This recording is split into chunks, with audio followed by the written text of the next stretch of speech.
Welcome to மாசா as academy. நம்ம இன்னைக்கு இந்த வீடியோவில் எஸ்எஸ்சி எக்ஸாம்ஸில் தொடர்ந்து ரிப்பீட்டாக கேட்கக்கூடிய டாப் 500 கொஸ்டின்ஸ் பற்றி தான் பார்க்க போகிறோம். அதில் நம்ம இன்னைக்கு பார்ட் 1ல் 50 கொஸ்டின்ஸ் வச்சு பார்க்க போகிறோம். அதுக்கு நம்ம தொடர்ந்து நம்ம என்ன பண்ணுவோம், பார்ட் 2 பார்ட் 3 நம்ம டெய்லி அப்லோட் பண்ணுவோம். இந்த எக்ஸாம்ஸ் பார்த்தீங்க அப்படின்னா எஸ்எஸ்சியில் இருக்கிற ஜிடியாக இருக்கட்டும், எம்டிஎஸ்ஸாக இருக்கட்டும், சிஹெச்எஸ்எல், சிஜிஎல் எல்லா எக்ஸாம்ஸுமே ரொம்ப ரொம்ப யூஸ்ஃபுல்லாக இருக்கும். முக்கியமாக இப்போ எஸ்எஸ்சி ஜிடி எக்ஸாம் வந்து இப்போ நமக்கு பிப்ரவரி 20லேருந்து எக்ஸாம் ஸ்டார்ட் ஆகுதுல்ல, அதுக்கு ரொம்ப ரொம்ப யூஸ்ஃபுல்லாக இருக்கும். ஸோ நீங்கள் என்ன பண்ணுங்க அப்படின்னா ஒரு நோட்டு போட்டு இதை எழுதிக்கோங்க. சரியா, ஒவ்வொரு கொஸ்டின் எழுதிக்கோங்க. இந்த 500 கொஸ்டின்ஸும் அது ரிலேட்டடான டாபிக்ஸும் படிங்க. இந்த 500 கொஸ்டின்ஸும் அது ரிலேட்டடாக இருக்கிற டாபிக்ஸும் நீங்கள் படிங்க. படித்தாலே என்ன பண்ணலாம், ஜிகேல மேக்ஸிமம் என்ன பண்ணலாம், ஸ்கோர் பண்ணலாம். ஸோ ஜிகேங்கிறது ஒரு கடல் மாதிரி, அப்படிதானே, நிறைய இருக்குது. சரியா, ஸோ அதில் முக்கியமான நம்ம படித்தாலே ஒரு 15+ கொஸ்டின்ஸ் நம்ம என்ன பண்ணலாம், ஈஸியாகவே ஸ்கோர் பண்ணலாம். சரியா, ஸோ நான் என்ன சொன்னேன்னு புரியுதா? ஸோ இந்த 500 கொஸ்டின்ஸ் நல்லா படிச்சுட்டு அது ரிலேட்டடாக இருக்கிற டாபிக்ஸ் என்ன பண்ணிக்கோங்க, படிச்சுக்கோங்க. படிச்சுக்கிட்டிங்கன்னா உங்களுக்கு எப்படி இருக்கும், ரொம்ப ஈஸியாக இருக்கும். சரியா, ஸோ கொஸ்டின் நம்பர் 1 சொல்லலாம். ஸோ நான் தமிழ்லையும் சொல்கிறேன், தமிழில் எழுதிக்கோங்க. சரியா, கொஸ்டின் இங்கிலீஷில் இருக்குது, நான் தமிழ்லையும் சொல்கிறேன், உங்களுக்கு புரியுற மாதிரி அதை எழுதிக்கோங்க. சரியா, a light year is a measure of. light yearனா Tamil என்ன சொல்லுவாங்க, ஒளி ஆண்டுன்னு சொல்லுவாங்க, அப்படிதானே. ஒளி ஆண்டு அப்படிங்கிறது எதை மெஷர் பண்ணுன்னு சொல்லி கேட்காங்க. இஸ் a measure of அப்படின்னா டிஸ்டன்ஸ். என்னது, டிஸ்டன்ஸ். லைட் இயர் வந்து எதுக்கு யூஸ் ஆகுது, டிஸ்டன்ஸ். எதுக்கும் பூமிக்கும் சூரியனுக்கும் உள்ள டிஸ்டன்ஸ், பூமிக்கும் அந்த சூரியனுக்கும் உள்ள டிஸ்டன்ஸ் அதை மெஷர் பண்றதா வந்து என்னது, லைட் இயர், ஒளி ஆண்டு அப்படி சொல்லுவாங்க. தமிழ் என்ன சொல்லுவாங்க, ஒளி ஆண்டு. சரியா, அப்ப லைட் இயர் வந்து எதுக்கு யூஸ் ஆகுது, டிஸ்டன்ஸை மெஷர் பண்ண யூஸ் ஆகுது அப்படின்னு என்ன படிச்சுக்கோங்க, தெரிஞ்சு வச்சுக்கோங்க. சரியா, second question, the instrument which uses sound waves to measure the depth of ocean is அப்படி சொல்லி கேட்டிருக்காங்க. அது எந்த இன்ஸ்ட்ருமெண்ட் சவுண்ட் ஒலி அலைகளை பயன்படுத்தி கடலின் ஆழத்தை வந்து அளக்க பயன்படுகிறதுன்னு கேட்காங்க. சரியா, எந்த அலைகள், எந்த ஒலி அலைகள் கடலின் ஆழத்தை அளக்க பயன்படுகிறது அப்படின்னு என்னது, சோனார். இது தமிழ் என்ன சொல்லுவாங்க, சோனார் இப்படிதான் சொல்லுவாங்க, வேற எதுவும் சொல்ல மாட்டாங்க. சரியா, தேர்ட் கொஸ்டின் பாருங்க. Name the device that measures the distance travel by a vehicle. Spelling mistake இருக்குது, வெஹிக்கிள். சரியா, ஸோ ஒரு வாகனம் வந்து எவ்வளவு டிஸ்டன்ஸ் வந்து டிராவல் ஆயிருக்கு அப்படின்னு கண்டுபிடிக்கக்கூடிய டிவைஸ் வந்து என்ன அப்படின்னா ஓடோமீட்டர். ஓடோமீட்டர் ஒரு வாகனம், அதாவது நம்ம பைக்கா இருக்கட்டும் இல்லை காரா இருக்கட்டும், அது எவ்வளோ டிஸ்டன்ஸ் டிராவல் ஆயிருக்கு நமக்கு தெரியும். நம்ம பைக் வந்து 500 கிலோமீட்டர் ஓடி இருக்கா இல்லை 5000 கிலோமீட்டர் ஓடி இருக்கா நமக்கு தெரியும். அந்த டிஸ்டன்ஸை வந்து மெஷர் பண்ணக்கூடிய டிவைஸ்க்கு பேர் வந்து என்னது, ஓடோமீட்டர். சரியா, பைக் வந்து ஓடுறோம், எவ்வளோ ஓடிட்டே இருக்குது அது தெரிஞ்சுக்கிறதுக்காண்டுக்குள்ள மீட்டர் வந்து ஓடோமீட்டர், ஞாபகம் வச்சுக்கோங்க. சரியா, ஓடிக்கிட்டே இருக்குது அப்போ ஓடோமீட்டர் அப்படின்னு என்ன பண்ணிக்கோங்க, ஞாபகம் வச்சுக்கோங்க. சரியா, ஃபோர்த் கொஸ்டின் பாருங்க. Hygrometer is a device which used to measure. Hygrometer அப்படிங்கிற ஒரு டிவைஸ் தான், அது எதற்கு மெஷர் பண்றோம், எதுக்கு யூஸ் ஆகுது அப்படின்னா, எதை மெஷர் பண்ண யூஸ் ஆகுது அப்படின்னா ரிலேட்டிவ் ஹியூமிடிட்டி, ஈரப்பதத்தை மெஷர் பண்ணதுக்காண்டி யூஸ் பண்ணக்கூடிய டிவைசஸ்க்கு பேர் வந்து என்னது, ஹைக்ரோமீட்டர். சரியா, ஹைட்ரோ அப்படின்னாலே வாட்டர்னு தெரியும், இப்போ ஹைக்ரோ அப்படின்னா ஈரப்பதம் அப்படின்னு ஞாபகம் வச்சுக்கோங்க. சரியா, ஸோ இந்த ரிலேட்டிவ் ஹியூமிடிட்டியை மெஷர் பண்ணதுக்குள்ள டிவைஸ் வந்து என்னது, ஹைக்ரோமீட்டர். சரியா, ஃபிஃப்த் கொஸ்டின் பாருங்க. இது வந்து கொஞ்சம் புரிஞ்சு எழுதுற மாதிரி question. During dash motion of an object along a straight line the velocity remains constant with time. சரியா, கான்ஸ்டன்ட் வித் டைம், அதாவது டூரிங் யூனிஃபார்ம் மோஷன். சரியா, நேரான மோஷன். சரியா, சீரான மோஷன்ல சொல்லுவாங்க. யூனிஃபார்ம்ல வந்து என்னது, சீரான மோஷன். ஒரே நேர்கோட்டில் ஒரு பொருள் வந்து சீராக மூவ் ஆகிட்டு இருக்கும்போது அதோட வெலாசிட்டி எப்படி இருக்குமா, கான்ஸ்டன்டா இருக்குமா. சரியா, அதோட வேகம், வெலாசிட்டி வேகம் சொல்லுவாங்க தெரியுமா, அதோட திசை வேகம் எப்படி இருக்கும், கான்ஸ்டன்டா இருக்கும், சமமா இருக்கும் அப்படி சொல்லியிருக்காங்க. சரியா, சிக்ஸ்த் கொஸ்டின் பாருங்க. Which electromagnetic radiation is used for artificial satellite communication? Satellite communication இருக்குல்ல, ஆர்டிஃபிஷியல் சேட்டிலைட் இருக்குல்ல, ஸோ இந்த சேட்டிலைட் கம்யூனிகேஷனுக்கு என்ன எலக்ட்ரோ மேக்னெட்டிக் ரேடியேஷன் வந்து யூஸ் ஆகும் சொல்லி கேட்டிருக்காங்க. சரியா, என்ன எலக்ட்ரோ மேக்னெட்டிக் ரேடியேஷன் வந்து என்னது, காந்த அலைகள். என்ன காந்த அலைகள் வந்து யூஸ் ஆகுது அப்படி சொல்லி கேட்டிருக்காங்க, மைக்ரோவேவ். சரி, என்ன காந்த அலைகள், மைக்ரோவேவ் வந்து யூஸ் ஆகுது. சரியா, செவன்த் கொஸ்டின் பாருங்க. The audible range of sound for an average adult human being is. ஒரு ஆவரேஜ் ஆடியபிள், அதாவது நம்ம கேட்கக்கூடிய நம்ம நார்மலான சவுண்ட் வேவ்ஸோட ரேஞ்ச் என்னன்னு கேட்டிருக்காங்க. எவ்வளவு மனிதனால கேட்கக்கூடிய எவ்வளவு கேட்க முடியும் அப்படின்னா 20 ஹெர்ட்ஸ்லேருந்து 20,000 ஹெர்ட்ஸ். சரி, இது போலீஸ் எக்ஸாமின் கூட ரொம்ப ரொம்ப முக்கியமான கொஸ்டின் தான். யாராவது பிசி எக்ஸாம் படிச்சுட்டு இந்த ஜிகேலாம் நீ பார்த்தீங்க அப்படின்னா உங்களுக்கு ரொம்ப ஈஸியாக தான் இருக்கும். பிசி புக்கில் அப்படியே இருக்குது. ஒளியியல் அப்படிங்கிற டாப்பிக்கில் டைரெக்டாகவே கொடுத்துருக்காங்க. மனுஷனோட கேட்கக்கூடியது வந்து 20 ஹெர்ட்ஸ் டு 20,000 ஹெர்ட்ஸ். சரியா, லெஸ் தேன் உள்ள நம்மளால என்ன பண்ண முடியாது, இது கேட்க முடியாது. 20,000 கிரேட்டர் வந்து என்ன பண்ண முடியாது, கேட்க முடியாது. சரியா, அப்போ இந்த 20 to 20,000 ஹெர்ட்ஸ் தான் செவியுணர் அலைகள் நம்ம சொல்லுவாங்க. சரி, ஆடிபிள் ரேஞ்ச் மனுஷனால கேட்க முடியும். 20க்கு கீழே உள்ளதுல யாரால தான் கேட்க முடியும், மிருகங்களால தான் கேட்க முடியும். சரியா, 8th கொஸ்டின் பாருங்க. In which of the following mediums speed of the sound will be maximum? இல்லை எந்த மீடியத்தில் ஸ்பீட் ஆஃப் த சவுண்ட் வந்து மேக்ஸிமமாக இருக்கும் அப்படின்னு சொல்லி கேட்குறாங்க. எந்த ஊடகத்தில்? மீடியம்னா வந்து என்னது, ஊடகம். எந்த ஊடகத்தில் இந்த ஸ்பீட் ஆஃப் த ஒலி அலைகள் வந்து வேகமாக இருக்குன்னு சொல்லி கேட்டிருக்காங்க. இதில் இருக்கும் ஸ்டீலில் தான் வேகமாக அது வந்து பரவும். சரியா, உலோகம். ஸ்டீல்னா வந்து என்னது, உலோகம். சரியா, which of the metals has the maximum thermal electrical conductivity? அதாவது தெர்மல் மேக்ஸிமம்னா அதிகமான வெப்பம் மற்றும் மின்சாரத்தை கடத்தும் உலோகம் எதுன்னு சொல்லி கேட்டிருக்காங்க. சில்வர். சரியா, தமிழ்ல சொல்லுவாங்க வெள்ளி. அப்போ ஏன் நம்ம வெள்ளியை வந்து நம்ம எலக்ட்ரிக் லைன்லாம் யூஸ் பண்ணல அப்படின்னா அது வந்து காஸ்ட்லி. அதனால அதுக்கு அடுத்தால இருக்கிற காப்பர் இல்லை அலுமினியத்தை நம்ம என்ன பண்ணுறோம், யூஸ் பண்ணுறோம். சரியா, அடுத்த கொஸ்டின் பாருங்க. த reason for a swimming pool to appear less deep than the actual depth is? சரியா, அதாவது ஸ்விம்மிங் பூல் வந்து லெஸ்ஸாக தான், குறைஞ்ச ஆழமாக தான் இருக்கும். ஆனால் அது வந்து என்ன பண்ணும், ஆக்சுவல் டெப்த்தை விட அது வந்து என்ன குறைச்சி இருக்கிற மாதிரி காட்டும். சரியா, the reason for a swimming pool to appear less deep than the actual depth. Actual டெப்த்தோட குறைஞ்சிருக்கும். அதுக்கு ஆழம் வந்து ரொம்ப அதிகமாக இருக்கும். ஆனால் நம்ம டக்குன்னு பார்க்கும்போது எப்படி தெரியும், அது ஆழம் குறைஞ்சது மாதிரி தான் தெரியும். சரி, அதனால் நம்ம என்ன பண்ண முடியாது, ஈஸியாக போய் இது குதிச்சிட முடியாது. ஆழம் கம்மியாக இருக்குன்னு குதிச்சா அது வந்து ஆழம் எப்படி இருக்கும், நிறைய இருக்கும். அது காரணம் வந்து என்னன்னா ரிஃப்ராக்ஷன். அதாவது ஒளி அலைகள் வந்து ஒரு இதில் பட்டு அது வந்து என்ன ஆயிரும், ரிஃப்ராக்ட் ஆகி போயிடும். ரிஃப்ளெக்ட் ஆனாதான் நமக்கு வந்து என்ன தெரியும், ஆக்சுவலோட ரொம்ப பெருசா தெரியும். ரிஃப்ளெக்ட் ஆனாதான் அது வந்து எப்படி இருக்கும், பெருசா தெரியும். இந்த மாதிரி ரிஃப்ராக்ஷன் ஆனதுனால அது வந்து ஆக்சுவல் டெப்த் வந்து 10 மீட்டர் இருந்துச்சு அப்படின்னா நம்ம பார்க்கும்போது எத்தனை மீட்டர் தான் தெரியும், 8 மீட்டர் தான் தெரியும். அது காரணம் வந்து என்னது, ரிஃப்ராக்ஷன். சரியா, அடுத்த கொஸ்டின் பாருங்க. அதே மாதிரி ரிஃப்ராக்ஷன் இதை வச்சுதான் கேட்டிருக்காங்க. நமக்கு சின்ன வயசுல படிச்சிருப்போம், ட்விங்க்லிங் ஆஃப் ஸ்டார்ஸ், அதாவது நட்சத்திரங்கள் மின்னுவதற்கு காரணம் வந்து என்னது, ரிஃப்ராக்ஷன், ஒளி ஊடுருவல். ஒளி எதிரொலித்தல் கிடையாது, ஒளி ஊடுருவல். சரியா, அதாவது அந்த காற்று, அதாவது நம்ம ஸ்டார் இங்கே இருக்குது அப்படின்னா இங்கே தான் நமக்கு நிறைய அட்மாஸ்பியருக்கு இதெல்லாம் இருக்கும், காற்று துகள்கள்லாம் இருக்கும். ஸோ இதை தாண்டி வரும்போது சில இடத்துல ஈஸியாக ஊடுருவி வந்துடும், சில இடத்துல ஊடுருவ முடியாது. அப்போ அந்த வேவ் லென்த்ல நிறைய டிஃப்ரென்ஸ் வரும். அதனால தான் வந்து என்ன ஆகும், இங்கேருந்து பார்க்கும்போது அந்த ஸ்டார் வந்து எப்படி தெரியும், மின்னி இதாகிற மாதிரி நமக்கு தெரியும். அதாவது இந்த ஒளி அலைகள் வந்து ஒரே இதில் வரல, நிறைய வேரியேஷன் ஆகி வருது. அதனால நம்ம டக்குன்னு பார்க்கும்போது எப்படி தெரியும், ட்விங்க்லிங் ஆகி தெரியும், மின்னி தெரியும். அதான் ட்விங்க்லிங் ஆஃப் ஸ்டார்ஸ் அப்படின்னு சொல்றது. சரியா, அடுத்த கொஸ்டின் பாருங்க. A dash is used safety device which limit the current, prevents damage to electrical circuits and possible fires. அதாவது என்ன சொல்லிருக்காங்கன்னா, எது வந்து நம்ம எலக்ட்ரிக் சர்க்கியூட்டை ப்ரிவென்ட் பண்ணுது, ஃபயர் ஆகாம அப்படின்னு சொல்லி கேட்குறாங்க. அதுக்கு வந்து என்னன்னா ஃபியூஸ், மின் தடை. சரியா, எது வந்து நமக்கு இதாகுது, மின் தடை. நம்ம ஏதாவது ஒரு இது நமக்கு எலக்ட்ரிக்கல் டேமேஜ் இல்லைன்னா ஷார்ட் சர்க்கியூட்லாம் ஆயிடுச்சுன்னா ஃபியூஸ் வந்து போயிடும். அப்போ நம்ம வீட்டில் இருக்கிற அந்த எலக்ட்ரிக்கல் அப்பாரட்ஸ் நம்ம என்ன பண்ணிக்கலாம், சேவ் பண்ணிக்கலாம். அதான் வந்து என்னது, ஃபியூஸ், மின் தடைன்னு சொல்லுவாங்க. சரியா, what is the name if the device used to convert alternating current into direct current? அதாவது அல்டர்னேட்டிங் கரண்ட், மாறுதிசை மின்னோட்டத்தை நேர்திசை மின்னோட்டமாக மாற்றும் கருவி இது, ரெக்டிஃபயர். அதே இது டிசியை ஏசியா மாத்துச்சுன்னா அது வந்து என்னது, இன்வெர்டர். அதுக்கு பேர் வந்து என்னது, இன்வெர்டர். சரியா, 14th கொஸ்டின் பாருங்க. Elements having same atomic number இல்லைனா புரோட்டான்ஸ், சேம் அட்டாமிக் நம்பர் இல்லைனா என்ன சொல்லுவாங்க, புரோட்டான் சொல்லுவாங்க. பட் டிஃப்ரெண்ட் மாஸ் நம்பர் இல்லைனா என்ன சொல்லுவாங்க, நியூட்ரான் சொல்லுவாங்க. சரியா, பட் சிமிலர் கெமிக்கல் ப்ராப்பர்ட்டிஸ், ஒரே மாதிரி கெமிக்கல் ப்ராப்பர்ட்டிஸ் இருந்துச்சுன்னா அதுக்கு பேர் என்ன சொல்லுவாங்க, ஐசோடோப்ஸ்னு சொல்லுவாங்க. சரியா, நோட் பண்ணி வச்சுக்கோங்க. 15th கொஸ்டின் பாருங்க. Atomic theory of matter was given by Dalton. Dalton தான் அட்டாமிக் தியரி வந்து என்ன பண்ணாரு, கண்டுபிடிச்சாரு. அட்டாமிக் தியரியோட கண்டுபிடிச்சது யாரு, டால்டன்.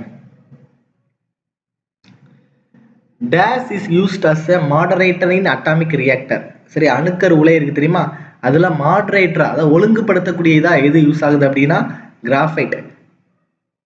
சரியா? நம்ம வந்து அணுக்கரு வெடிப்பு தான் நடக்கும், ஃபிஷன் நடக்கும்.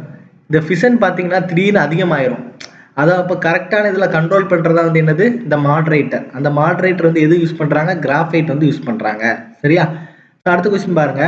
Dash is used to remove ink and rust stains on cloth.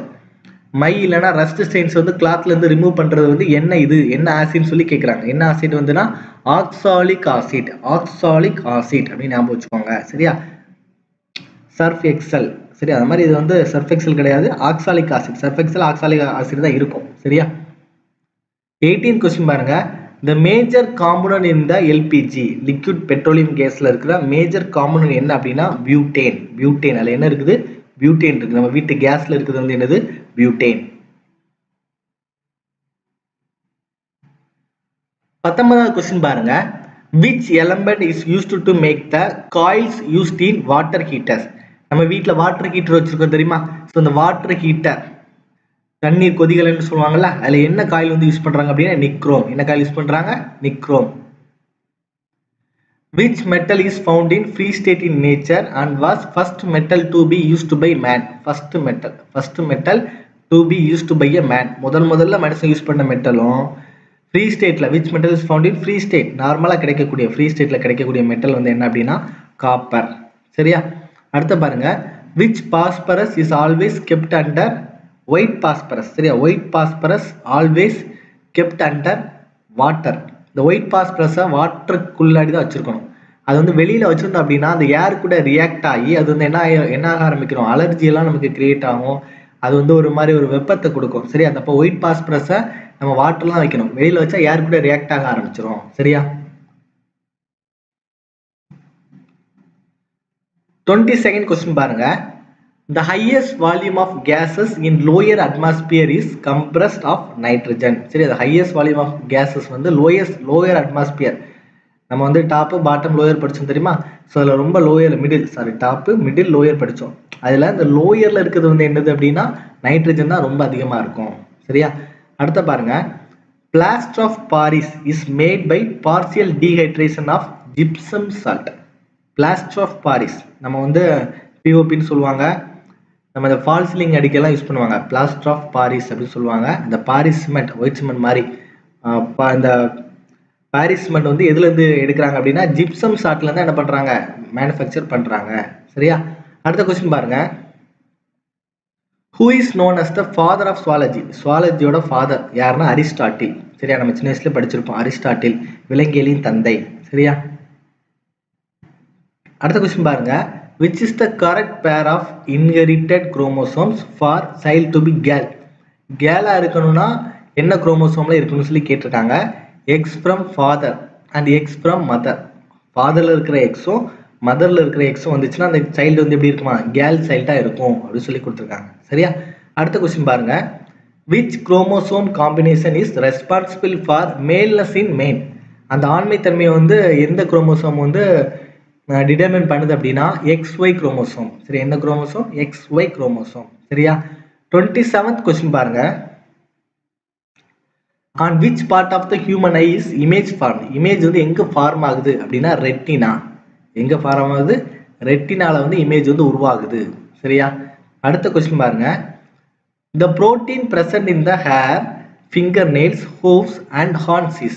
இந்த புரோட்டீன் வந்து ஹேர் ஃபிங்கர்லாம் என்ன புரோட்டீன் இருக்குன்னு சொல்லி கேட்காங்க. அதுக்கு பேர் வந்து என்னன்னா கெரட்டின். எப்போதுமே இந்த முடிக்கு வந்து கெரட்டின் ட்ரீட்மெண்ட் பண்றீங்களான்னு சொல்லி நம்ம சலூன்லாம் கேட்பாங்க. சரியா? அதை வச்சு ஞாபகம் வச்சுக்கோங்க. ஹேர் அப்படின்னு வந்தாலே என்ன யூஸ் பண்ணுவீங்க? கெரட்டின். சரியா?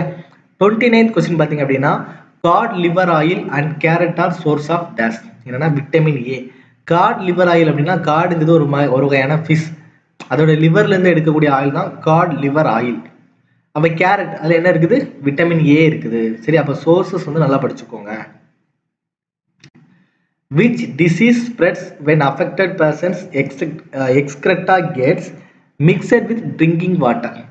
அதாவது என்ன டிசீஸ் வந்து வாட்டர் மூலியமா ஸ்ப்ரெட் ஆகுது? அவரோட அதாவது அந்த காலரா உள்ளவங்க அந்த வாட்டரை யூஸ் பண்ணாங்க அப்படின்னா அந்த வாட்டர் மூலியமா ஸ்ப்ரெட் ஆகுது வந்து என்னது அப்படின்னா காலரா. சரி, வாட்டர் டிசீஸ்னாலே காலரா தான்.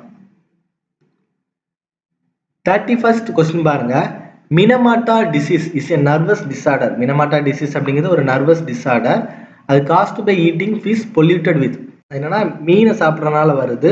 என்ன பொல்யூஷன் ஆயிருக்கு அப்படின்னா மெர்க்குரி. இப்போ கடல்லையும் பார்த்தீங்கன்னா நிறைய என்வரான்மெண்டல் இஷ்யூஸ் வருது. அதில் மெர்க்குரி வந்து அந்த ஃபிஷ் சாப்பிட்டு அந்த ஃபிஷ் வந்து நாம சாப்பிட்டோம் நமக்கு என்ன டிசீஸ் வருமா, மினமாட்டா டிசீஸ் வருதான். சரியா, அடுத்த கொஸ்டின் பாருங்க. Malaria and cholera are caused by, kala-azar are caused by என்னன்னா புரோட்டோசோவா. இது வந்து ஒரு பூஞ்சை. மலேரியா அதெல்லாம் வந்து எதால வருது, புரோட்டோசோவா அப்படிங்கிற ஒரு பூஞ்சையால வருது. சரியா, அடுத்த கொஸ்டின் பாருங்க. Malaria can be cured with a drug Q9. Q9 அப்படிங்கிற ஒரு ட்ரக் மூலியமா இது பண்ணலாம். அது வந்து எதுல இருந்து எடுக்கிறாங்கன்னு சொல்லி கேட்டிருக்காங்க. எக்ஸ்ட்ராக்டட் ஃப்ரம் அப்படின்னா சின்கோனா ட்ரீ. அந்த ட்ரீக்கு பேர் வந்து என்னது, சின்கோனா ட்ரீ. சரியா,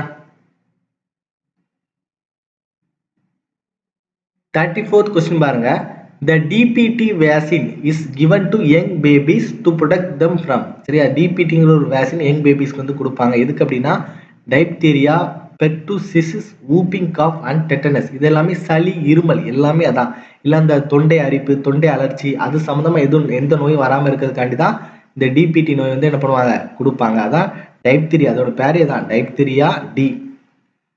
பெர்டூசிஸ் வந்து என்னது பி, டெட்டனஸ் வந்து என்னது டி, தட்டமை, அதை வந்து டெட்டனஸ் சொல்லுவாங்க. ஸோ அதான் வந்து டிபிடி சொல்லுவாங்க. சரியா, அடுத்த 35th கொஸ்டின் பாருங்க. Dash is responsible for oxygen transportation in humans. Oxygen வந்து எது டிரான்ஸ்ஃபர் பண்ணுது அப்படின்னா ஹீமோகுளோபின். ஹீமோகுளோபின் தான் ஆக்சிஜன் வந்து என்ன பண்ணுது, உடம்பு ஃபுல்லாமே டிரான்ஸ்ஃபர் பண்ணுது. சரியா, நம்ம உடம்போட அந்த ரெட் கலர் காரணம் வந்து என்னதான், இந்த ஹீமோகுளோபின் தான். சரியா, அடுத்த கொஸ்டின் பாருங்க. which is the largest gland, largest gland in human body. இருக்கலே largest gland வந்து என்ன அப்படின்னா liver. சரியா, 37th கொஸ்டின் பார்த்தீங்க அப்படின்னா normal blood pressure of a man. ரத்த அழுத்தம், நார்மல் பிளட் ப்ரெஷர் வந்து எவ்வளோ இருக்குமா, 120/80 mm இருக்குமா, 120/80 mm இருக்குமா. சரியா, அடுத்த பாருங்க 38th கொஸ்டின் பாருங்க. In 1930 which scientist was awarded the Nobel Prize for describing the human ABO blood group system. ABOங்கிற அந்த blood group சிஸ்டத்தை யார் வந்து கண்டுபிடிச்சதுக்காக 1930ல நோபல் பிரைஸ் வந்து வாங்கணும்னு சொல்லி கேட்டிருக்காங்க. இந்த ஏபிஓ பிளட் குரூப்பை கண்டுபிடிச்சது யார் அப்படின்னா கர்ல் லான்ஸ்டைன். இவர் தான் வந்து என்ன பண்ணாரு, இந்த பிளட் குரூப்பை கண்டுபிடிக்கிறாரு, கர்ல் லான்ஸ்டைன். நிறைய எக்ஸாம்ஸ்ல இந்த கொஸ்டின் கேட்டிருக்காங்க. சரியா, 39th கொஸ்டின் பாருங்க. A person with a blood group dash is considered to be a universal donor. universal donor யார் அப்படின்னா O நெகட்டிவ். universal donor யாரு, O நெகட்டிவ். சரி, எல்லாருக்குமே கொடுக்கலாம், ஆனா யார்கிட்ட இருந்து என்ன பண்ண முடியாது, அவர் வாங்க முடியாது, ஓட்டு இருந்தால் மட்டும் தான் வாங்க முடியும். சரியா, 40th கொஸ்டின் பாருங்க. which component of blood helps in the formation of blood clots? which components of blood helps in the formation of blood clots? blood clots வந்து எது உருவாக்குது அப்படின்னா platelets, இரத்த தட்டுக்கள் தான் வந்து என்ன ஆகுது, அந்த blood clots வந்து என்ன ஆகுது, உருவாக்குது. சரியா, 41 கொஸ்டின் பாருங்க. pituitary gland is located in the. pituitary அப்படினாலே இதுதான் பிரெயின் தான். அது எங்க இருக்குதோ pituitary gland, அது வந்து எங்க இருக்கும், மூளையில தான் இருக்கும், பிரெயின்ல தான் இருக்கும். சரியா, normal fasting blood sugar level 100 ml. அது வந்து எவ்வளோ இருக்கும் அப்படின்னா 80 to 100 mg. அதாவது நம்ம சாப்பிட்றதுக்கு முன்னாடி ஃபாஸ்டிங் வெறும் வயிற்றுல அப்படின்னு சொல்லுவாங்க. அந்த சுகர் லெவல் பெர் 100 ml எவ்வளோ இருக்கும், 80 to 100 mg இருக்கும் sugar level. Normal blood sugar level, blood pressure கிடையாது, பிளட் சுகர் லெவல். கொஸ்டின் நல்லா ரீட் பண்ணி போடுங்க. சரியா, by which process water comes out of leaves in the form of vapor. சரி, என்ன ப்ராசஸ்ல வாட்டர் வந்து வெளியில வருது, அதுக்கு பேர் வந்து என்னன்னா டிரான்ஸ்பிரேஷன். சரி, நம்ம உட்சுவாசம் வெளி சுவாசம்லாம் படி பேசுவோம், அது மாதிரி இந்த வெளி சுவாசம் அது மூலியமா தான் என்ன நடக்குது, அந்த வாட்டர் வந்து அந்த லீவ்ஸ்ல இருந்து என்ன ஆகுது, வெளியில வருது. சரியா, அடுத்து பார்த்தீங்கன்னா குளோரோஃபில் கண்டெய்ன்ஸ். ஒளிச்சேர்க்கை நடக்குது, குளோரோஃபில் நம்ம தேவைப்படும் சொல்லி படிச்சிருப்போம். அந்த குளோரோஃபில்ல என்ன இருக்கு அப்படின்னா மெக்னீசியம் இருக்குது. என்ன இருக்குது, மெக்னீசியம் இருக்குது. சரியா, 45th கொஸ்டின் பாருங்க. the gas released during photosynthesis. அதாவது ஒளிச்சேர்க்கை நடக்கும்போது அது வந்து என்ன, எதை வந்து ரிலீஸ் பண்ண சொல்லி கேட்காங்க. அது என்ன பண்ணும், கார்பன் டை ஆக்சைடு எடுத்துக்கிட்டு ஆக்சிஜனை வெளியில விடும். அப்போ ஆக்சிஜன். சரியா, ஒளிச்சேர்க்கை நடக்கும்போது அது என்ன பண்ணுன்னு சொல்லி கேட்டிருக்காங்க, கார்பன் டை ஆக்சைடு எடுத்துக்கிட்டு ஆக்சிஜனை வெளியிடும். 46th கொஸ்டின் பாருங்க. in computers the data is stored in which forms கேட்காங்க. டேட்டா வந்து எப்படி சொல்லுவாங்க, பைனரி. சரியா, zeros and ones தான் வந்து என்ன ஆகும், டேட்டா ஸ்டோர் ஆகும். சரியா, 47th கொஸ்டின் பாருங்க. which is used as a primary memory of computer. நமக்கு ரெண்டு மெமரி இருக்கு கம்ப்யூட்டர்ல, primary memory, secondary memory. Primary memory வந்து RAM, செகண்டரி மெமரி வந்து என்னது ரோம். இது வந்து என்ன சொல்லுவாங்க அப்படின்னா வாலட்டைல் மெமரி சொல்லுவாங்க, அழிஞ்சு போயிடும். இது வந்து என்னன்னா நான் வாலட்டைல் மெமரி சொல்லுவாங்க. அதான் அடுத்த क्वेश्चन கேட்டிருக்காங்க பாருங்க. which type of computer memories is non volatile? நான் வாலட்டைல்னா வந்து என்னது ரோம். இல்ல செகண்டரி மெமரின்னு கேட்டாலும் என்ன எழுதுவீங்க ரோம் தான் நீங்க எழுதுவீங்க. சரியா? 49 क्वेश्चन பாருங்க. 1 byte is equal to 8 bits. 1 byte is equal to வந்து என்னது 8 bits. அடுத்த 15th क्वेश्चन பாருங்க. Speed of sound in air is unaffected by change in pressure. அதாவது the speed of sound இருக்கு தெரியுமா, அது வந்து பிரஷரை சேஞ்ச் பண்ணனால எந்த வித மாற்றமும் ஏற்படாது. unaffected. क्वेश्चन நல்லா ரீட் பண்ணுங்க. சரியா? சில क्वेश्चन நீங்க affected வாசிப்பீங்க.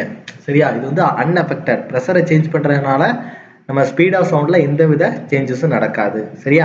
ஸோ இந்த வீடியோ உங்களுக்கு பிடிச்சிருந்துச்சு அப்படின்னா லைக் பண்ணுங்க, கமெண்ட் பண்ணுங்க. இந்த மாதிரி உங்களுக்கு வீடியோஸ் தொடர்ந்து வேணும்னா நீங்க போடுற கமெண்ட்டை பொறுத்து தான் என்னால் அடுத்தடுத்து என்ன பண்ண முடியும், உங்களுக்கு என்ன தேவை அப்படிங்கிறத என்னால் ஃபுல்ஃபில் பண்ண முடியும். நம்மளோட ஏம் அதிகமான அரசு அதிகாரிகளை உருவாக்குறது தான். முக்கியமாக மாநில அரசு தேர்வாக இருக்கட்டும், மத்திய அரசு தேர்வை பற்றி நிறைய மாணவர்களுக்கு தெரியாமல் இருக்குது. அதில் ஒரு மிகப்பெரிய விழிப்புணர்வு ஏற்படுத்துதான் மார்த்தாண்டம் மாஸ் ஐஏஎஸ் அகாடமியோட ஒரு முழுமையான நோக்கம். இது வந்து தொடர்ந்து நடைபெற எனக்கு வந்து உங்களோட கமெண்ட்ஸு, லைக்ஸ் இதெல்லாம் எனக்கு தேவை. இதுதான் எங்களோட மோட்டிவேஷனாக இருக்கும். So thank you so much for வாட்சிங். இந்த வீடியோவை உங்களை மாதிரி படிச்சுட்டு இருக்க அவங்களோட ஃப்ரெண்ட்ஸுக்கு ஷேர் பண்ணுங்கள். ஸோ அவங்களும் என்ன பண்ணும், சென்ட்ரல் கவர்மெண்ட் எக்ஸாமுக்கு போகட்டும். தேங்க்யூ ஸோ மச் ஃபார் வாட்சிங்.